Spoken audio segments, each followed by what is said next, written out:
Hey everybody, Joe here. Thanks very much for joining me tonight. I'm here with replay against Red-Green Titan Scapeshift through the Breach. I think it's just Red-Green Titan most of the time as far as what people call it.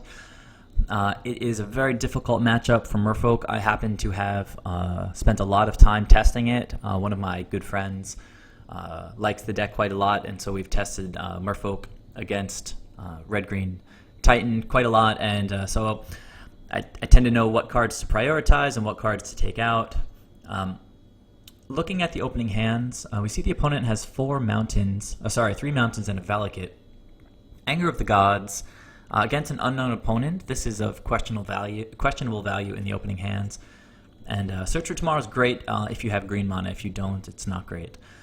Through the Breach, pretty good, but again, sort of dependent on other cards, and he doesn't have any Primeval Titan in his hand, so probably mulligan for the opponent. Looking at my hand, it is a model of Merfolk efficiency. 2 blue sources, Aether Vial, and then a curve of 1, 2, 3, 4. So super beautiful on my side. I'm definitely keeping. Opponent goes to a mulligan, and we see he's playing an interesting build. He's got Chalice of the Void in the main deck. I don't think this is standard tech as far as these red-green Titan decks go, but I'm not sure. Let me know if you guys have seen Chalice of the Void in these decks. I don't know exactly what they're looking for here. I don't think there's an overwhelming amount of... although, to be fair, I guess there is a kind of a glut of 1-drops right now with all of the zoo decks running around. Infect is super popular, so I guess Chalice is a decent call. I just have always hated Chalice because if it comes out sort of late in the game, there's not a lot of cards left in people's hands to even bother countering with Chalice of the Void. Obviously, this isn't a great card against Merfolk because we have Cavern of Souls and Aether Vial, so kind of a strange main deck spell. I actually think it's kind of a strange sideboard card as well. I think the opponent chose to stick with this, probably. Depending heavily on their scry here, relying heavily. So he puts a Primeval Titan onto the bottom of his deck. I guess that makes sense because he already has one in his hand, doesn't need 2 right now. I'm on the play. I wanted the die roll, and I'll start with Aether Vial off the island. Opponent drew into an Obstinate Baloth. The opponent knows he's playing against Merfolk, and so probably feels decent about that draw. He's going to open with Valakut tapped since he doesn't have a turn 1 play. Seems reasonable, except if I draw Spreading Seas or something like that. Okay, continue drawing well. Hit a Lord of Atlantis for my first draw step. I'm going to reveal and cast Master of the Pearl Trident. Applying a lot of pressure. So I see Valakut on turn 1. I know the opponent's mulliganed, and I know they don't enjoy opening with Valakut if they can avoid it, especially against decks with land disruption like Merfolk. So I have a feeling the opponent might be dealing with kind of a strange hand. And he drew into another Chalice of the Void. So we're going to see that on 1 after I've already played Aether Vial. So pretty silly, pretty useless. Aether Vial on 2, draw into a Harbinger. That's going to be nice. Get to play this Lord now. Swing for 6, opponent goes to 14, and then at end of turn, I'll Vial in Harbinger. Next turn, take Aether Vial up to 3, bring the Reejerey in, and then I'm swinging for 4, 4, 4, and 5 next turn for 17. So lethal next turn. If the opponent can't stop me, and it looks like he can't. So, yes, the opponent mulliganed to 6, but it was a super strange 6 that suffered heavily from running main deck Chalice of the Void. And nobody to blame but himself. Okay, so I wasn't sure at all which version of the Valakut deck I was facing against there. I don't think I even saw green mana, though maybe I did. Actually, no, I don't think I did. I think I only saw Valakut and Mountain. So at that point, I wasn't really even sure if it was like a red-green deck. I had to assume it was some kind of Scapeshift deck since I had Valakut in it. So at this point, I had boarded in my 2 Dispels and my 3 Negates. I brought in my second Kira, which is new tech, largely in my sideboard because of this red-green Valakut deck. Now, Kira does great work against decks like Jeskai, Control, and I actually think it's a pretty good card against Burn because after game 1 they're going to bring in tons of searing effects, and that's a pretty heavy 2-for-1 against us most of the time, dealing with one of our creatures and also 3 to the face. So Kira can do great work in the Burn matchup. She does great work in the Jund and Abzan matchup. Anytime decks are trying to one-for-one us into the ground, Kira can just protect our team long enough to just squeeze out a win by swinging with our guys. So looking at the opening hand, we see these two Kiras. As I mentioned, I've done a lot of testing against this deck, and unlike Scapeshift, which tries to one-shot you, getting 6, 7, or 8 mountains all at once with Valakut to just take you from 20 to 0 instantaneously. These builds that use Through the Breach, and I guess this guy's even running Summoning Trap, to get Primeval Titan on the battlefield and just grind you out like land by land, each Primeval Titan trigger bringing 2 more lands to the battlefield. When they try to grind you out like that, Kira can do a great job defending your board state. If the opponent, without a Kira on the board, plays a Primeval Titan through the Breach, he's getting, he gets to go get his 2 Valakuts, and then he attacks and he gets 2 mountains, and he's dealing like a ton of damage to your creatures. You can just wipe your board. Kira slows that down quite a lot because she requires the opponent to throw 2 of those triggers at least at Kira first. Just keeps some creatures on our side of the table in order to close things out. All right, so opening hands, 2 Kiras for me. Only 1 blue source, but I do have a Mutavault, so 2 lands. Tidebinder is excellent sideboard tech. I did bring in my 3 Tidebinders, slowing down those Primeval Titan triggers. I feel like this is kind of a must-keep hand because of the 2 Kiras and the Tidebinder. Merrow Reejerey he's decent. He's a lord. He tries to rush us outside of Anger of the Gods range, but is pretty slow at 3 mana. And Master of Waves, actually, I should have sided these guys out, but forgot to. Again, I wasn't exactly sure which version of Valakut I was playing against. Master of Waves is really weak to Valakut in general, and when the opponent is going the route of sort of distributing a couple of Valakut triggers every turn, even though it looks red, it's actually not. It's colorless. All lands are colorless, and so, well, I shouldn't say all lands. I guess Dryad Arbor is green. But most lands are colorless, including Valakut, and as a colorless permanent, it can easily target and kill Master of Waves with a single trigger. So Master of Waves, exceedingly weak against Valakut decks as a 4-drop who just dies to a single Valakut trigger. This guy should have come out of my deck going into this game, but it was just a misstep on my part keeping him in. So anyhow, looking at the opening hands, mine, I said, was a keep. On the opponent's side, he's got green mana and Valakut. He's got some ramp, Search for Tomorrow, turn 1 off Stomping Grounds, Sakura Tribe Elder, hopefully on turn 2 if he draws another land that doesn't come into play tapped. Boil is pretty spicy tech. Now, I've mentioned this a few times when talking about Choke. Choke and Boil have similarly powerful effects against mono blue decks.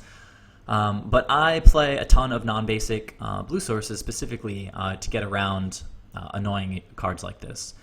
So I think I kept, and it looks like the opponent will probably keep since he has that ramp. He has Summoning Trap to dig for Primeval Titan once he gets his mana online. So opponent on the play this turn, we're going to see him go down to 18 to get Search for Tomorrow onto the battlefield suspended. So I drew into a second blue source, which is excellent. I should explain why I chose to play Mutavault here on turn 1. I'm not going to play this Tidebinder until there's a Primeval Titan, so that's like turn 4, turn 5, turn 6. And, these kinds of decks can do damage to themselves with their lands, and so just getting in an extra 2 points of damage with Mutavault can go a long way. That's why I chose to lead with Mutavault in this game. All right, so the opponent drawing excellently. They hit their untapped land and get to run out Sakura Tribe Elder, effectively nullifying my decision to play out Mutavault first. So I don't think the opponent is going to play any instant spells next turn that I need to avoid. So I'm going to just activate Mutavault, force him into the chump with the Sakura Tribe Elder. Sometimes if they don't need the land right away, they'll just leave this guy out on the board, which can be annoying because he'll just continue acting as a blocker. So just forcing him to get him off the table right now. Again, I'm not expecting to have to cast Dispel this turn, but we see that when Search for Tomorrow comes off of Suspend with this extra land that he's getting from Sakura Tribe Elder, he could resolve Boil if he wants to, though I have to imagine he'd want to wait a little bit longer to try to eke out a little bit more value with that. We see I have another island in my hand, so let's see which direction he takes here. So we see he's already at 4 lands without having played a land on his 4th turn. Sorry, or even, what turn is this? This is his 3rd turn, and he's got 5 lands out. This deck ramps so hard. So plays a tapped Valakut, and we're going to see Farseek here, probably getting another Stomping Grounds tapped, and he does. You see, he only has 2 mana up here, so we're not afraid of Boil at this point. Now, I had no idea he's playing Boil, but we see I did bring in my Dispels. I'm going with Kira here, and we see that I did draw a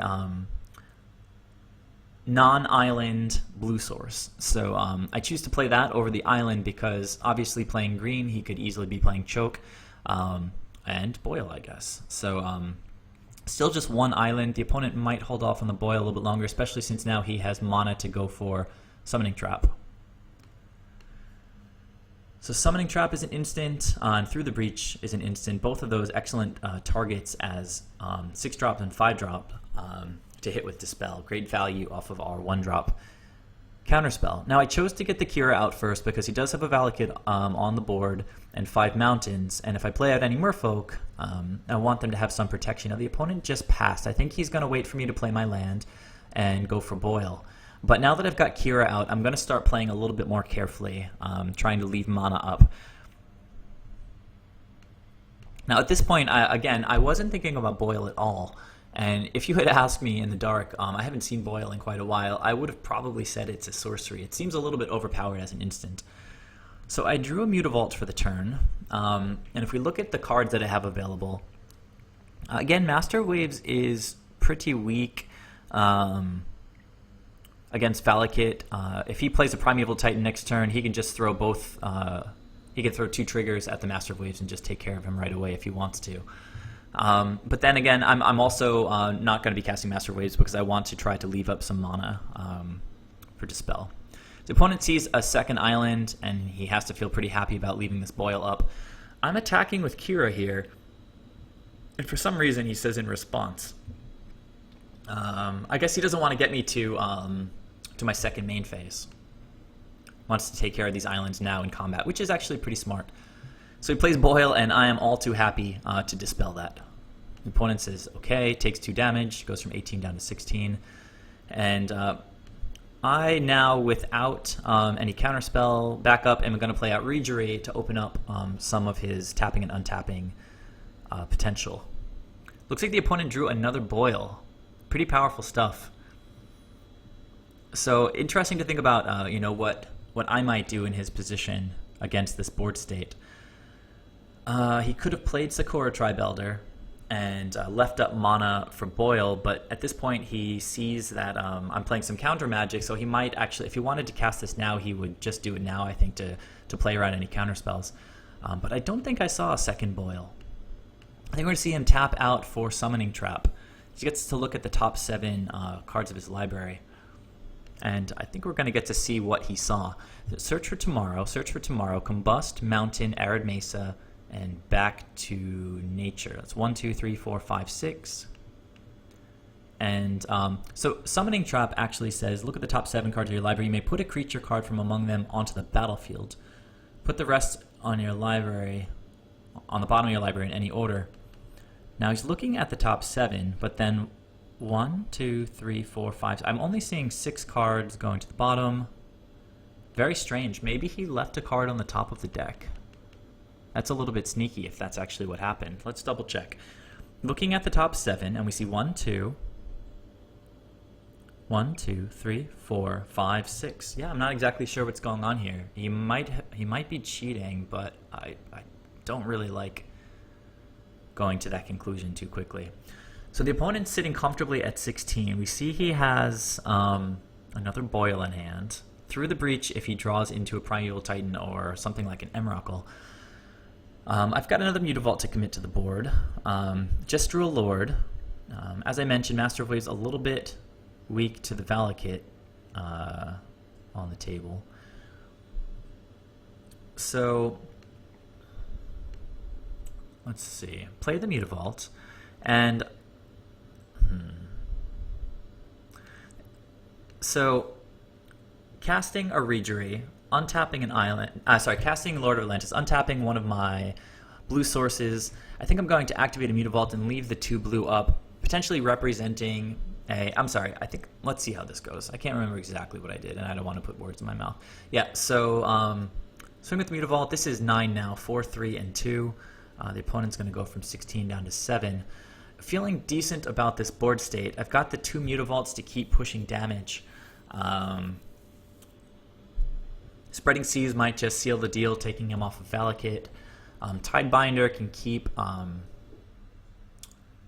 Primeval Titan in check if he comes onto the board. Kira is protecting my creatures from, as I mentioned, all of the potential Valakut triggers. Let's see what the opponent's got going. Alright, so that is a pretty excellent top deck. No two ways about it.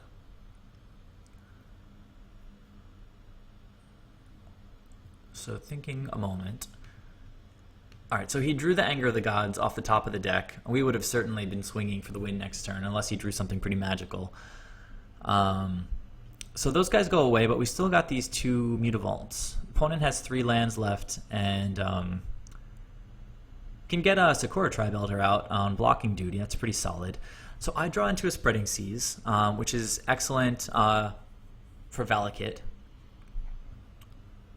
Now, in this matchup, one of the things that I've learned is if you have Spreading Seas in hand, unless you have multiple, you never go ahead and throw it onto a Stomping Ground or a Mountain. If you're playing against traditional Scapeshift, you might be tempted to do that to keep them off of mana for something like Anger of the Gods. Besides, they're pretty much just racing to 7 lands. And as I've mentioned a few times already, Red-Green Titan, they just aim to get a Valakut or 2 onto the board, get a Primeval Titan, and just keep attacking, keep accruing triggers through Primeval Titan. But if you take them off of the Valakuts one by one with Spreading Seas, you can get a lot of value and prevent a lot of damage. So getting another Kira out onto the table, we drop a Spreading Seas, and it looks like I drew an island and played an island. I figure if the opponent has another Boil, so be it. At this point, let's see. It's going to tap 6 and just go hard casting Primeval Titan. I guess, well, let's see which way he goes. He can either go through the breach or 6 mana straight into Primeval Titan. And he's going to hard cast it, keeping through the breach in hand should he draw, another Primeval Titan, I guess. Trigger on entering, he gets 2 Valakuts, not going for any triggers yet. So it looks like at this point any Island Walk Lord off the top wins because, cast that guy, activate 2 Mutavaults, swing for 6 with Island Walk and 2 in the air. Tidebinder is also pretty sweet because he can tap down the Primeval Titan, although, of course, Sakura Tribe Elder gets a Mountain at instant speed and gets 2 triggers from Valakut. So, draw a Silvergill Adept. I think I might have, again, despite my experience with the matchup, I might have made a misstep here because if I had remembered that Sakura Tribe Elder can get that Mountain at instant speed, now I was kind of like, I kind of half understood that he can get it, but wasn't really thinking about it. I might not have run the Tidebinder Mage out yet. Might have played a Silvergill first, see what I draw. But I was kind of afraid of another Anger of the Gods. Let's tap this guy down instead and just try to push some damage. So instead, he doesn't respond.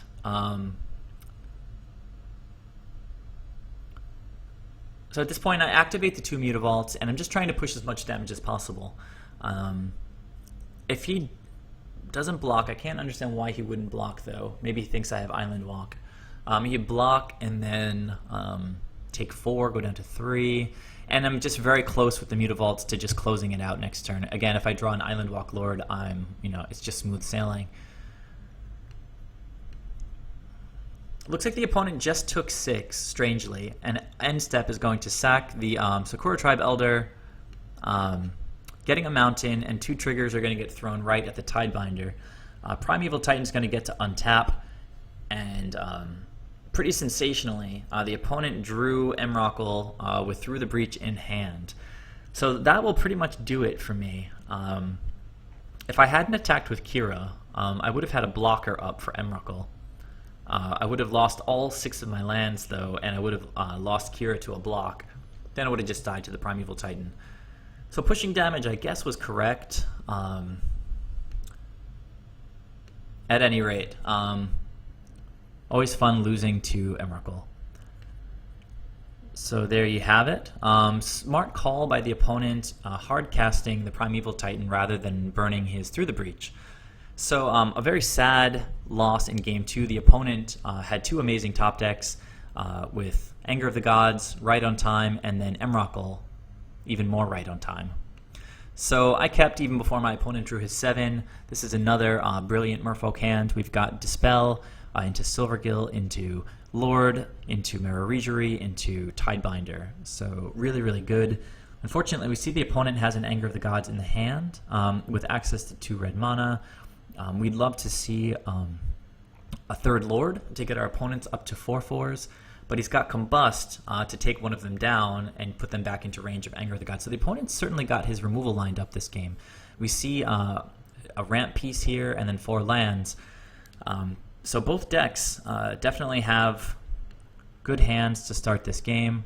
I'm going to open with Oboro and pass the turn. Oh, another thing worth mentioning is that I don't have any islands in hand, but I do have 2 blue sources. So to those of you who still aren't playing a playset of Wanderwine Hubs, you should get on that. It's certainly worth the investment. I know they're a little bit expensive, but they do make the deck function that much better.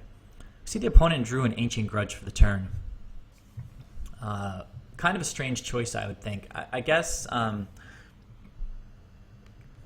opponent is a little afraid of AEther Vial. Certainly makes sense to play around it, but I can easily not draw my AEther Vial, and then this card is just a totally dead card. It's possible the opponent feels really strongly that this matchup is in his favor, which I wouldn't argue with. I think it's definitely an uphill battle for Merfolk, but I still wouldn't bring in potentially dead cards like Ancient Grudge. I don't know. Let me know what you guys think about the opponent bringing in Ancient Grudge. Certainly Combust is solid out of the sideboard. Okay, opponent opened with Fetch Shock into Suspended Search for Tomorrow. So I drew an island, which is a little sketchy because of Boil. I played my Wanderwine Hub, revealed Silvergill Adept, played Silvergill Adept, and then revealed Lord of Atlantis. And then off of the Silvergill, I draw another Silvergill. So trying to keep up with the opponent as far as card advantage is concerned against spells like Anger of the Gods. If he 2-for-1s us with Anger of the Gods, we're keeping parity with the card draw off of Silvergill Adept. So this turn we see the opponent is choosing to ramp, getting a Stomping Grounds into play tapped off of a Farseek. Search for Tomorrow will come off of Suspend. Next turn, putting him at 4 lands at the beginning of his 3rd turn. Is that correct? Let's see. Yeah, that's correct. At the beginning of his 3rd turn, he'll be able to play a 5th land on his 3rd turn. Very, very strong ramp. I drew another non-basic island blue source of blue mana for my Merfolk, and so I'm very happy with that because of Boil. So having Dispel in my hand, I feel like the opponent has already seen Lord of Atlantis, and the plan in general is to push damage as quickly as possible. These decks, on top of playing Anger of the Gods, also tend to run a playset of Lightning Bolts, in my experience. So leaving mana up for Dispel after putting Lord of Atlantis onto the table seems like a reasonable thing to do. So there's the Lord, swing for 3. The opponent's already down to 14 after fetching and shocking on his 1st turn. Here's Search for Tomorrow resolving, and there's the opponent's 4th land. See, he draws a Valakut and plays that tapped. Might think better of it, since he might want to leave up Anger and Combust mana this turn, But in the end, I think he feels safe behind just the Anger of the Gods, which is totally reasonable. As a sorcery, I can't, unfortunately, hit that with Dispel, but Dispel has plenty of targets in this matchup. And again, he killed a Lord and a Silvergill, but the Silvergill drew me a card. So he spent one card to kill two of my cards, but one of my cards drew me a card. So we're totally even on cards right now. I hit an AEther Vial, and we see that his Ancient Grudge might actually get to be live this match. So play Silvergill Adept, revealing Merrow Reejerey, continuing to hold up my counter magic. It's not really useful if you don't leave mana up for it. So play the island and play the AEther Vial, hoping to get it up to 2 to have it up for the Tidebinder I have in my hand, and potentially for Harbinger of the Tides if I draw that guy. Okay, so the opponent hits Merfolk, which is quite scary. All he needs now is a Through the Breach, and then I'm just about toast. Okay, we see an Ancient Grudge here going for the AEther Vial. Kind of annoying. Now, okay, let me pause for a sec. I could have chosen to Dispel that, but it has Flashback, and the AEther Vial had no counters on it or whatever, and he could just have recast it right away, so definitely not going to burn my Dispel on Ancient Grudge. Just happy to let it go. And I know that it's sitting there in the graveyard, so any future AEther Vials are pretty much dead draws. Alright, so there's a Spreading Seas, and the opponent has already gone ahead and played a Valakut, so that's a sweet target for that. I will happily throw that onto the Valakut, and I drew another Spreading Seas. Now, I think I mentioned in the second game of this match that unless you're sitting just with a glut of Spreading Seas in your hand, you should really hold these back until the opponent has committed Valakuts to the board. Even though it makes the opponent need to fetch more mountains to get Valakut to trigger, if you put it onto a mountain, it just shuts down their operation entirely if you can successfully resolve a Spreading Seas on a Valakut.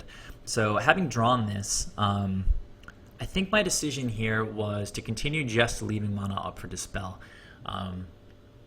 So, swing with Silvergill, the opponent goes from 14 down to 12. Pass it their way, and he drew another Merfolk. That's super awkward. So he plays his land, he's got 7 online at this point, and I hit a land of my own, which is pretty good since I'm trying to leave mana up for Dispel, and I also want to try to get some creatures on the board.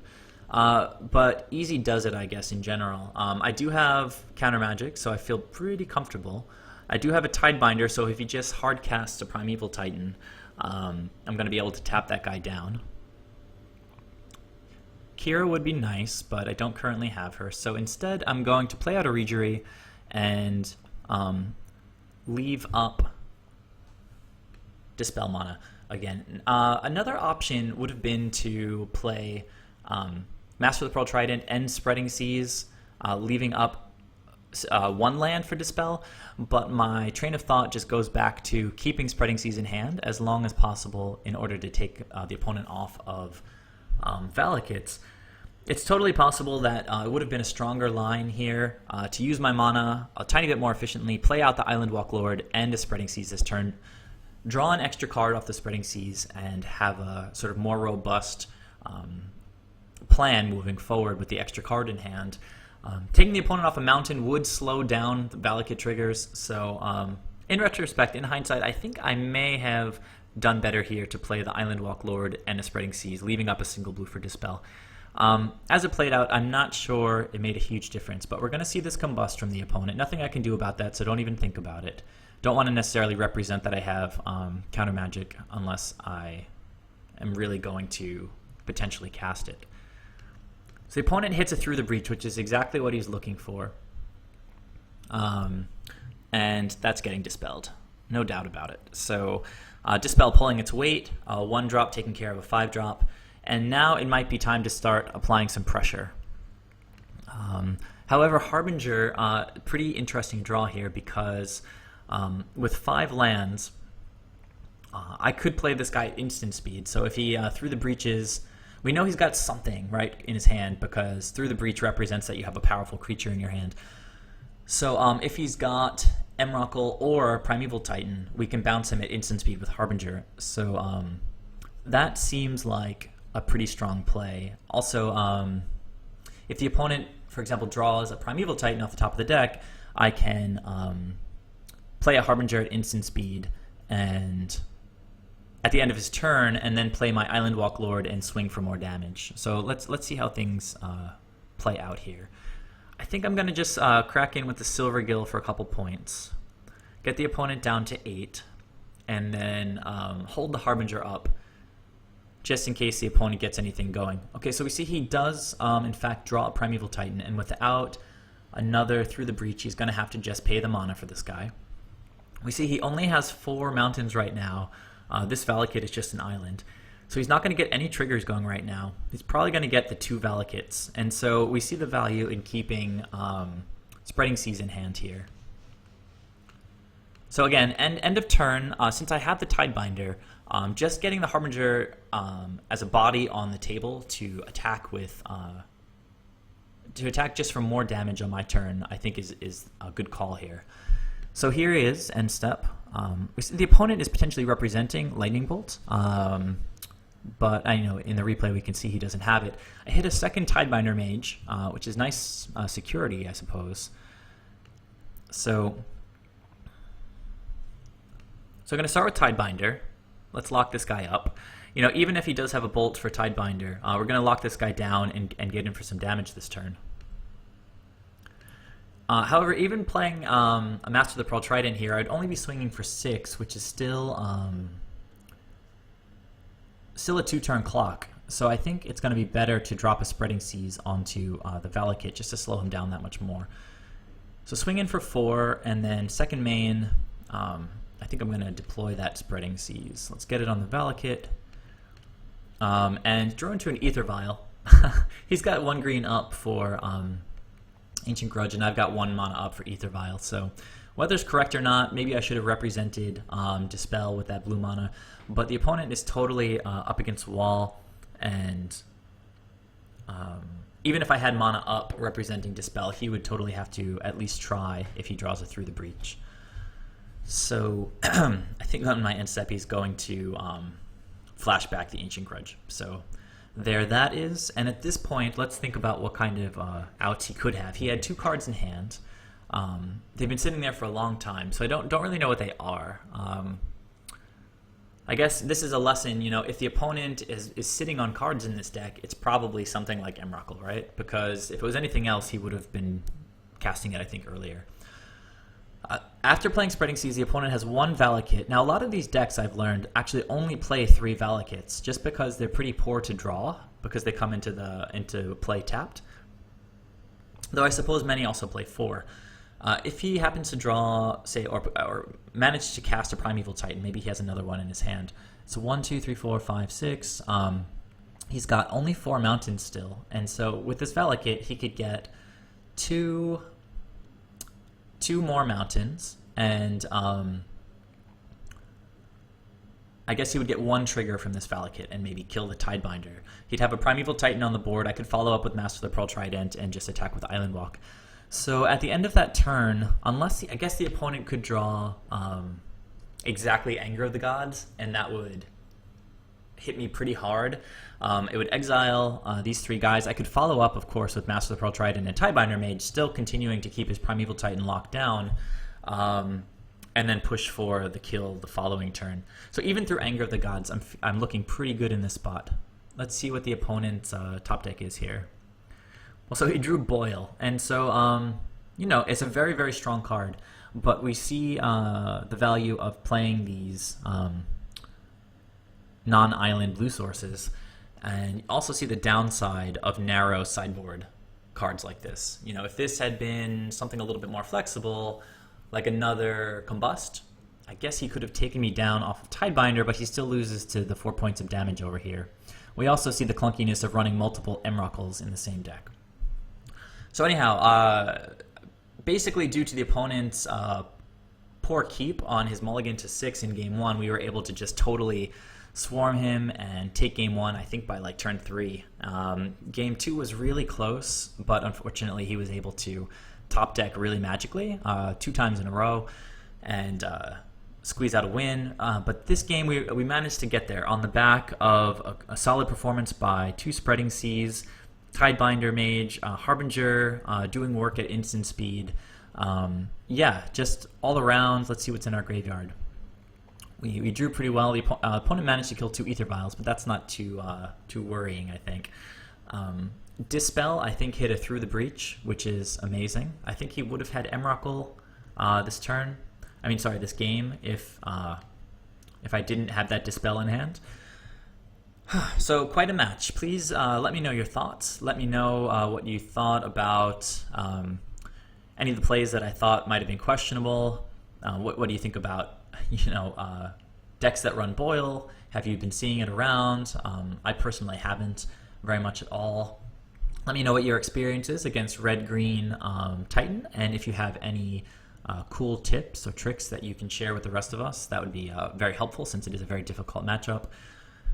Yeah, and that'll be it for now. Thanks again for joining me. Please subscribe if you haven't already, and I'll catch you guys in the next video. Thanks a lot.